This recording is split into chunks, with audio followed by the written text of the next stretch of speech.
Have you ever felt a deep sense of sadness or heaviness, but couldn't quite name where it was coming from? Could unspoken or unacknowledged grief be quietly fueling your anxiety?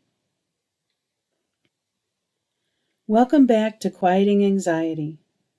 I'm Dr. Monica Frank, and today we're exploring the deep connection between grief and anxiety, and how mindfulness can help you navigate both. Let's take a few moments to arrive fully in this space. Find a comfortable position. Let your body settle into the support beneath you, allowing your shoulders to drop and your hands to rest softly. Now gently bring your attention inward. Notice the rhythm of your breath. No need to change it, just observe. Notice what it feels like to pause, to be still, to listen, not to the outside world, but what's moving gently within you. Maybe there's calm, maybe tension, maybe something in between. Whatever is present, see if you can meet it with curiosity, not judgment. You don't need to name it or fix it, just notice. Take one more slow breath, and when you're ready, gently bring your focus back to the episode. You might be wondering why we're talking about grief in a podcast about anxiety. But in my clinical experience, grief and anxiety often live side by side. Not because they're the same, but because when grief isn't allowed to unfold naturally, it can create emotional tension that fuels anxiety, even long after the loss has occurred. It's important to note that anxiety disorders aren't caused by grief or life events alone.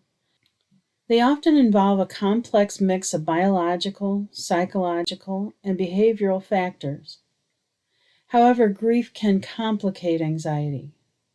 When we experience loss, whether acknowledged or not, it adds emotional weight to our already activated nervous system. The strain of carrying unresolved grief can make anxiety symptoms more intense, more persistent, or harder to manage. In other words, grief doesn't cause the anxiety disorder, but it can make recovery more difficult if it isn't recognized and allowed to move through. Grief doesn't follow a neat timeline. It can surface in unexpected moments. Through body sensations, fatigue, restlessness, or waves of emotion.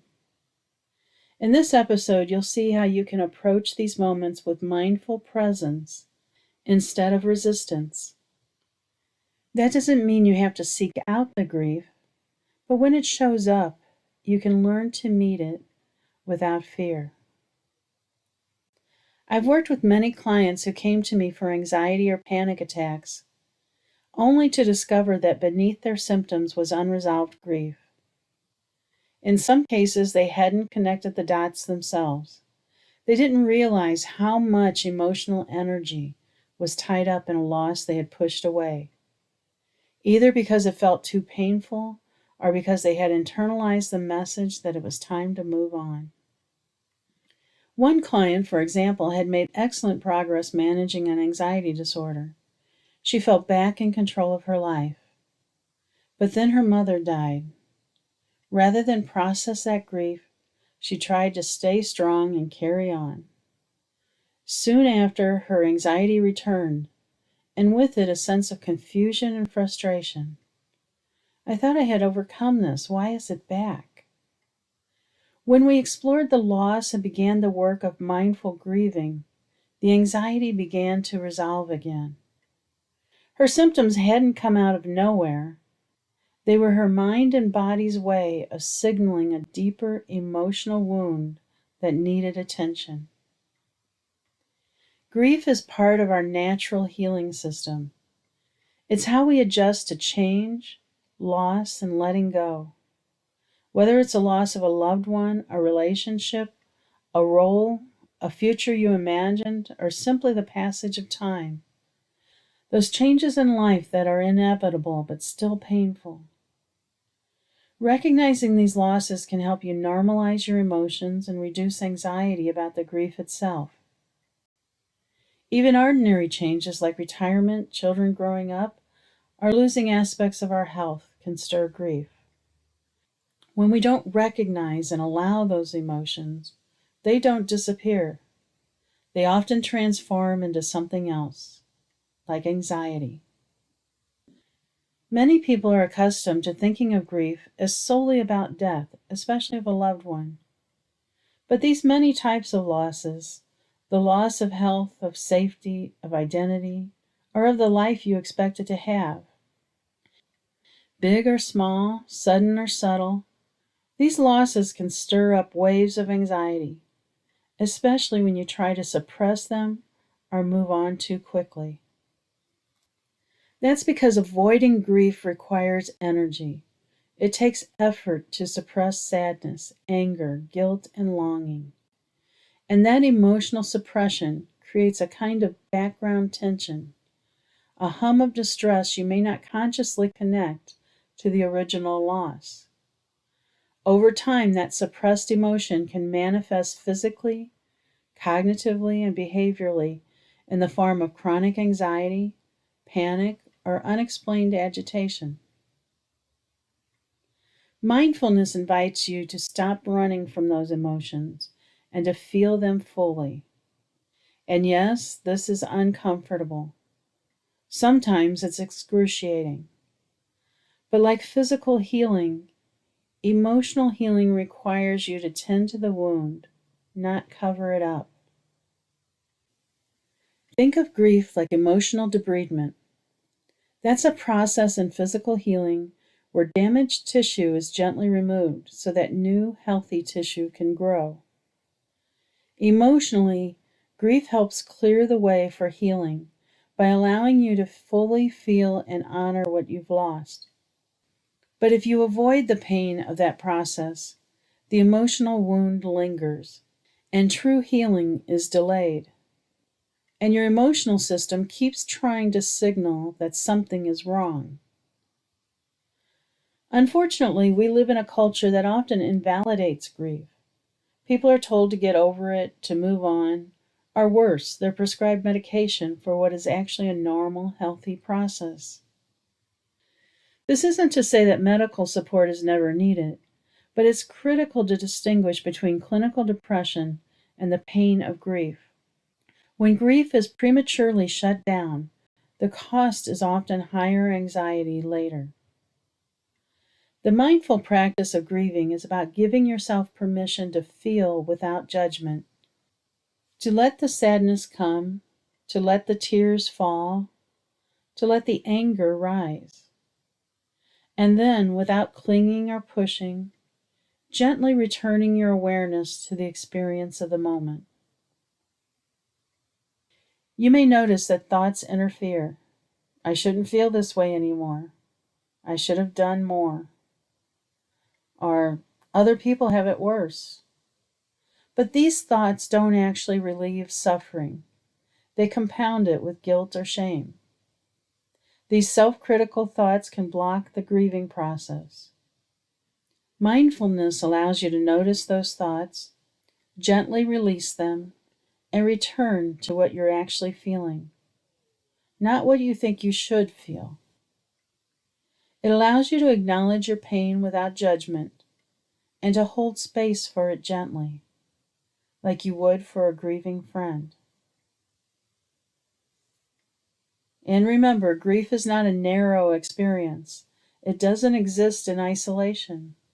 People can laugh at funerals. You can feel peace and pain at the same time. Grief includes the full spectrum of human emotion. And mindfulness means being present with whatever arises. So even if you came to this podcast to manage anxiety, I invite you to consider whether unprocessed grief may be part of what you're carrying. You don't need to dig or analyze, but you can begin to notice. Is there a loss you haven't made space for? Are there tears that feel stuck?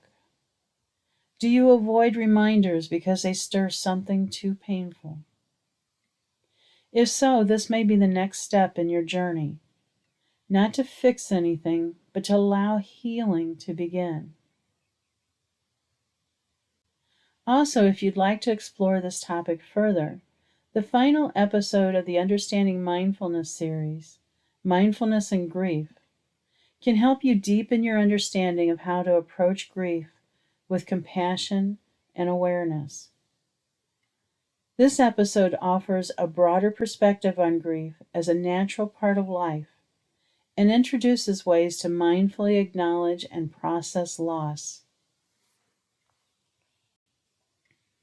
You may not feel ready to fully engage in that process just yet, and that's okay. Grief unfolds in its own time.